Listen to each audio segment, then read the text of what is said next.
Hi and welcome. Today we're going to talk about a Wi-Fi crash course that's going to give you a understanding of why it is so important that you have well security in your mind put on your Wi-Fi routers. So let me just start drawing a Wi-Fi router, which is something like that.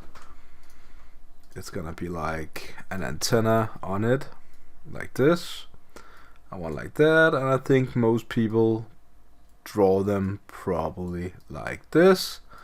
And then you have in the middle, it says AP for access point. Now all this is really good.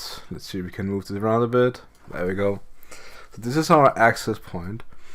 Now imagine that you have your own company, and that company is this building right here. Now inside of this building you have probably a few of these Wi-Fi routers, so I'm gonna put some here and there. I'm gonna make it smaller so it's easier to move around. So I have one there, one there, and let's just put one in every corner, because inside our building we have some rooms. So I'm gonna draw the beautiful rooms here. You can see that I am an architect in drawing rooms in Paint. It's gonna be very basic. Alright, and let's just assume that this is our working space.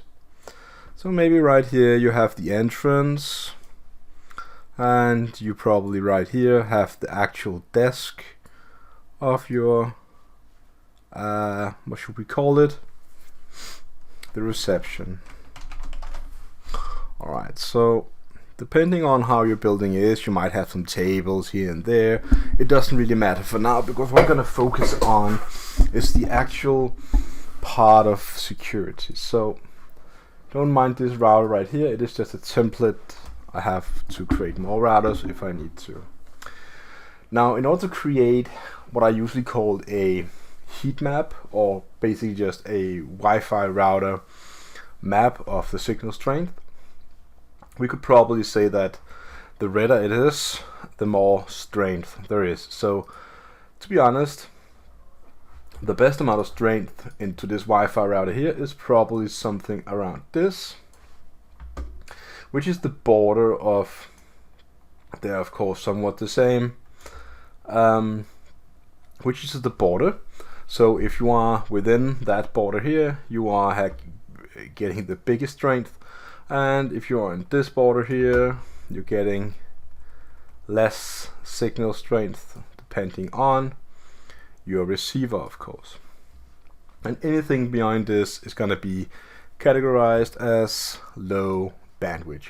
This is a very normal thing to think about when you set up your routers. Is it better to probably have it, let's assume, in the middle, and then everything is pushed a bit, so it's a more circular connection span. So if you have a square building like this, no, it's not different, not square, like that, then you put the actual Wi-Fi router, let me just create a copy pretty fast, in the middle of the building, and then you can basically say that every single individual within this circle here gonna get maximum, and everyone here is gonna get okay, and whoops, and everyone else within the yellow is gonna get something like low bandwidth. That is a very normal way to think, but all this is just network theory and has not really anything to do with security, or have it. So I guess many of you haven't really thought about it, but physical security, depending on what is the walls made up. If it's a pure concrete construction with lots of metal in, there's a pretty good chance that the range of the actual signal carried by the access point is pretty weak outside the wall. So if you're standing right here, just outside the wall, well, the chance of you actually getting a signal to the Wi-Fi access point is pretty small. However, if there is a window or something here or there, you know, There's going to be a slight chance that some signal is going to escape and you can still see the access point. So the thing is, if you can keep the signal inside your building to be like almost impossible to detect from the outside, that's going to raise security. Without even talking about any advanced protocols or how to create a password or saying how to use this or that. I'm just basically saying, can you keep your signals inside your building? It is like any other very common security thought. Can you keep your data in the database? No leakage, right? So the leakage is the signals from the access point. So if you are used to having cables, well, a cable, if you take it like this, is a lot of small wires inside. Maybe we should draw them a different color. Probably gonna be brass sticking out of the cable. All those wires and the signal inside of those wires transferred through the cable, probably through a Cat5 cable, category 5, is not visible from outside the building. You need to be literally on the actual network. You need to be connected to the network in some way, either with a cable. If it's strictly cable, then you need to be on a cable with that part of the network in order to read all the data coming out of it, right here, data. So that is purely cable. Let me just write it too. So that is cable. Now, many companies these days, they do not use cable anymore. They only use Wi-Fi because it is very popular for you to be sitting where you want to sit while you work. I get it. It's nice. We all like it. I like it. But why not just think about security a tad more? How can you make it even more secure while surfing on the internet? First step is of course to choose the correct Wi-Fi router. Now there are so many routers these days, and basically all of them is okay. There are a few of them that contain stuff like, unwanted VPS protocol or maybe a WEP encryption that need to be disabled totally from your router, because WEP is insecure and can be cracked in a matter of seconds. The WPA encryptions on the routers, or WPA2 or WPA3, are all vulnerable to the same kind of attack, which is a dictionary attack. If you can capture the actual handshake, you can always just try and guess the password for that handshake for the amount of time that you have for your availability. Also, with the amount of process power that you have, you can probably hire a lot of process power in the cloud on Amazon or something like that. So when it comes to that, now you thought about how you can keep your signal inside your building, you need to think about the length of the password. Now, I would advise you to disable WPS on the browser, because it's probably vulnerable to some pixie dust attack, or maybe just some VPS guessing, because sometimes VPS is eight digits, and for some old protocols you can guess the first 4 and the next 4, which is gonna be really easy for you to guess the actual password within a limited amount of time, which is acceptable for any hacker because they don't need time. Only the security people inside the building need the time. So you already now, when you thought about a really long password, you don't really need to insert the password more than once. Then your computer will remember the AP, the access point, and automatically connect to it, which is also another security flaw in computers, that they automatically connect to a Wi-Fi name. Now let's assume that this Wi-Fi router here has a name, commonly also known as a BSSID. Anyways, a Wi-Fi name is called, let me just say Wi-Fi name. That is probably what people in most occasions is asking for. What is the Wi-Fi name? And the Wi-Fi name this occasion is called Work 2022 Wi-Fi. Now that is your Wi-Fi name for your company. Now, assuming that this Wi-Fi name is the same for a long period of time, or just any period of time, or basically just the same. It doesn't really matter. Then you can put up another Wi-Fi with exactly the same name. Nothing's stopping you from putting an access point just the other side of the wall right there. Nothing stops you from doing that. Now, if you can actually get your signal through the building, and you can make sure that the access point here, signal strength is a lot more strong than the other one, all the devices inside the building is going to try to connect to your AP because it got the strongest signal. That is the weakness in the automatic connection protocol, which is enabled by default on all devices, smartphones, Mac computers, Windows computers, Ubuntu, whatever system you're using. Everyone wants to automatically connect to the Wi-Fi router. I get it, it's great convenience, but it's also a security issue you need to address. So now that we discussed the very standard things, let's go a bit further.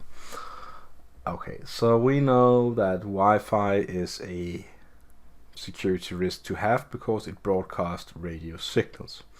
There are many different ways you can verify how much signal your Wi-Fi access point is emitting, and basically you can just try to walk around with your laptop you're using and see if it connects to the actual Wi-Fi access point if you are outside the building. By using only cables, you can ensure that you need to be on the network before you can read the traffic. Using cables is actually considered plus when it comes to security because you are creating some sort of border that need to be crossed. You need to be on the actual network. So by Wi-Fi, you are kind of just broadcasting every kind of traffic in the air, and it can be easily intercepted by anyone sitting in any, you can even walk inside the reception where the receiver these days doesn't need to be that big. So depending on all these kind of things and factors I mentioned, you really need to make up your mind how should your office be created. Alright, so apart from you always choosing WPA3 because that is the best newest version, you should also have a really long password. I suggest 32 characters. I know it sounds like an abundance of characters, but it is actually somewhere in between, difficult to brute force, and I really suggest that you do that. So if you follow the rules that I talked about here and you follow the mindset, you're gonna have a very secure setup. Now, to take it up a bit higher, there's something called subnetting and something called network and IP addresses. So when you think about all this, I'm gonna create a bigger canvas we can draw on here. You probably know that in this building here, you probably have one segment which is called guest. There's a slight chance you do have that, right? And that segment of IP addresses have a span of, let's say, 10, 100 to, let's just say, to 255, which creates 254, which creates a possible maximum of 154 hosts that is connected to your guest Wi-Fi access point at any given time. Now you can segment even further and say that you have another network here and you call this for Deo, and you're gonna create a totally new, that's gonna be 11, 11, 11, 1 to 11, 11, 11, maybe 200. That's gonna give you a possible span of 199 different, well, no, 198 to be honest, hosts. That's gonna be on your developer network. There should be no direct connection between these two networks here, which is why I'm gonna put a big red cloth over it and say no connection between the two networks. So if you are connected to, for example, let's say an access point, one of these 4 access points, you are automatically on the dev network. If you're connected to, and now we can just put it in, the receptionist access point, which is the guest network, well then it's gonna be, let me just make it green for easy purposes. Whoa, I have a beautiful hit. And that is the actual reception, well, the guest network.